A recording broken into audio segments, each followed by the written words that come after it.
John Bachman, former chairman of RCGA and former CEO of Edward Jones. He brought us to the whole concept of industry clusters, Michael Porter at Harvard.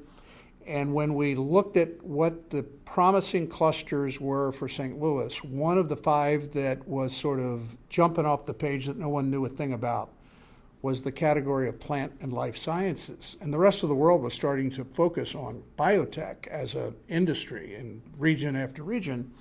We were a little late to the game, but on the strength of that being one of the data points that Michael Porter's data said would be a promising industry of the future for St. Louis, the RCGA partnered with Dr. Danforth and the foundation in commissioning a study by Battelle.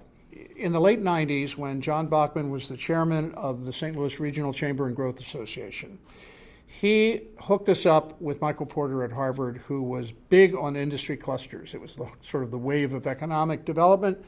And we got the data from Porter, and in the late 90s, it determined that among the financial services, transportation, ones that we all knew about, one of the five most promising industry clusters for St. Louis in the future was one called plant and life sciences, which most of us didn't even know what that meant.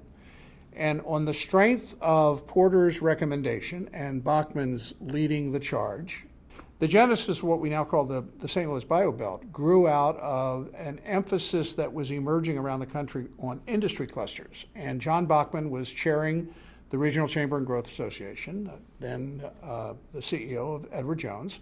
And he was working with Michael Porter on a variety of things at Harvard and got Porter's data, which showed us, in addition to things we knew about, like advanced manufacturing and financial services and transportation distribution, there was one of our five most promising industry sectors for the future was something called plant and life sciences, which most of us had a vague notion of what it was about. We thought it had something to do with biotech, which was taking hold throughout the country at that point.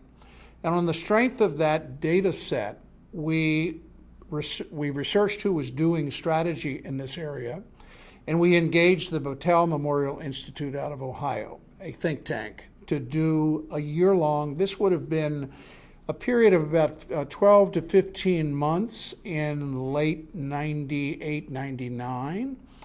And it was an exhaustive examination that looked at what we had, looked at our strengths and weaknesses, benchmarked us against 9 already existing strong biotech, plant and life sciences regions, from Boston to Research Triangle in North Carolina to Seattle to Saskatoon, Canada, and Israel, because they were so strong in plant sciences in that segment of the cluster.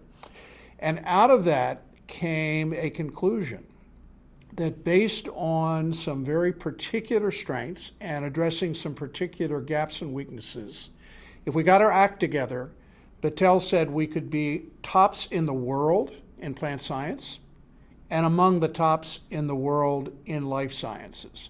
You think of things like the strength of the medical schools, and particularly the research capacities of both WashU and BJC and SLU. You think of the plant science legacy and research role that Peter Raven and the Botanical Garden have held globally. Hero of the planet in 2000 was Peter. Building off of those, we could develop this industry sector. And out of that work came 5 pretty simple strategies. So coming out of that, based on the data and based on how we could be competitive in plant and life sciences, there were 5 overarching strategies, 20 specific actions, some of which were 1-month actions, some of which were 20-year actions, that ranged from establishing a brand and an image, the BioBelt, Center of Plant and Life Sciences, developing a more entrepreneurial ecosystem, dealing with the business climate issues, dealing with the resourcing issues, venture capital, early stage capital, and dealing with talent and workforce. And we went about the process then in partnership with Dr. Danforth in creating what became the Coalition for Plant and Life Sciences, which we housed at the RCGA for 10 years. We jointly recruited a staff director, Don Rubin, who is still the staff director of what is now called BioSTL. And with Dr. Danforth's tremendous reputation and the regard that people had for him, we were able to recruit 32 leaders in the community, CEOs, entrepreneurs, chancellors of universities, et cetera, to populate what was called the Coalition for Plant and Life Sciences, and on a point-by-point basis began the process of implementing the strategy. Dr. Danforth and I and several leaders in the RCGA board announced the results of the Patel strategy in October 2000. Shortly thereafter, we moved forward, and Dr. Danforth, as chairman of the Coalition for Plant and Life Sciences, announced the coalition and its work.